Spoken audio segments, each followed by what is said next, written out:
advice would you give to young entrepreneurs who are out there, like just starting up their businesses?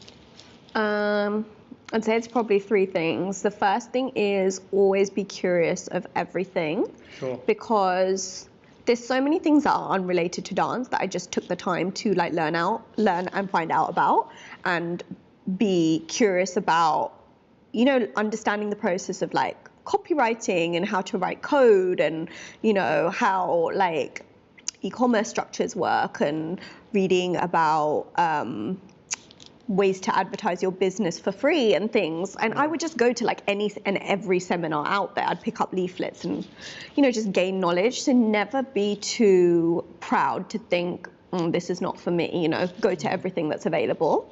Another thing I would say is start small, because I started with 300 quid and I basically then just kept investing into the company as the bookings came. I think the last thing would be to just trust people and give them the flexibility to kind of run along with something that they're, you know, sure about, but also just try and be involved and support everyone that's in your network as much as you can. So give people that flexibility to go ahead and run on with an idea. Sure. But if someone's going to be losing you money, you have to be right there watching what everyone does. Yeah. So I think it's like a give and take, because I obviously have like a power complex and I want to always like be in charge of everything. Yeah. But as the business has grown, I've had to have a head of this, a head of that, a company manager, you know, head of marketing, and you know, those kind of things. And that's been really hard for me, because actually they know that area of expertise better than I do, whereas in the beginning I was doing everything. So I think learning to trust people, and even in the beginning, if you get advice from others, don't just think you know better. Make sure that you take on board the advice of the people around you who are helping. Yeah. And with regards to the advice, would you say anyone, or is it more the people that have gone to where you want to go? I think you get a feel. Like, Sure. everyone that I kind of hang out with in my spare time, a lot of them are entrepreneurs. A lot of them are people that have their own business or have done things that have inspired me. Because I think the more time you spend with people that inspire you, the more likely you are to be motivated when you leave that conversation.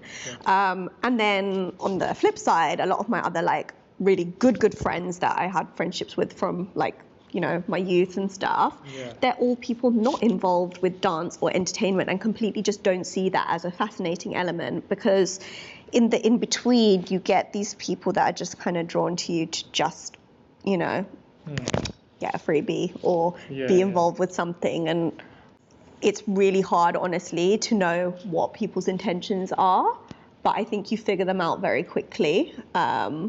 So I think it's really important to have good friends around you who just don't see all this as exciting and attractive. You know, when I said to my friends, hey, Gurunda, we got the tour, they're like, who's he?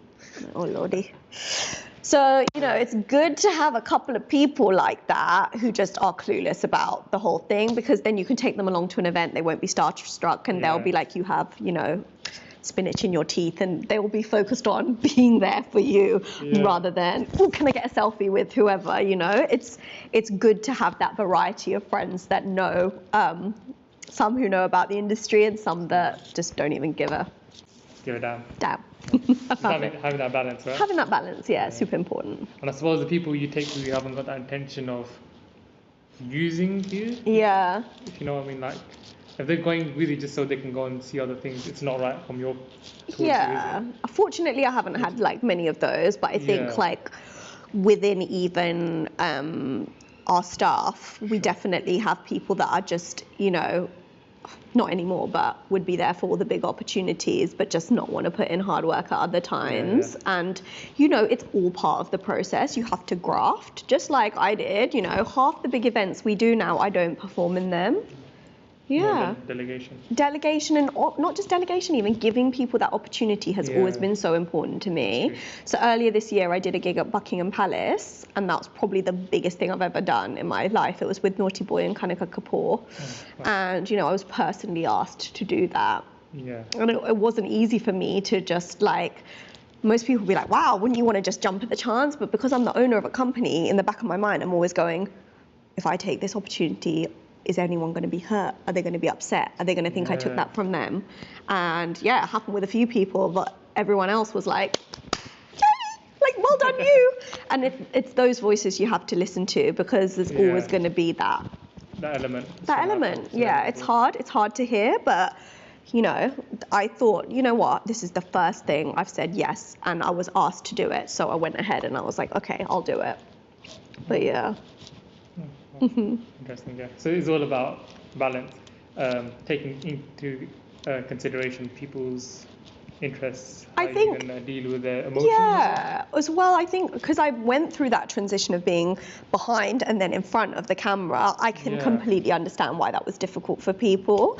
But I also think, like, if I didn't come to in front of the camera, none of this opportunities or anything would have come our way. So I'm glad I did it. Right, definitely. Yeah. Big learning curve and growth. Yes. But once you've done it, it's like, Yeah, now I'm free. I'm free, people.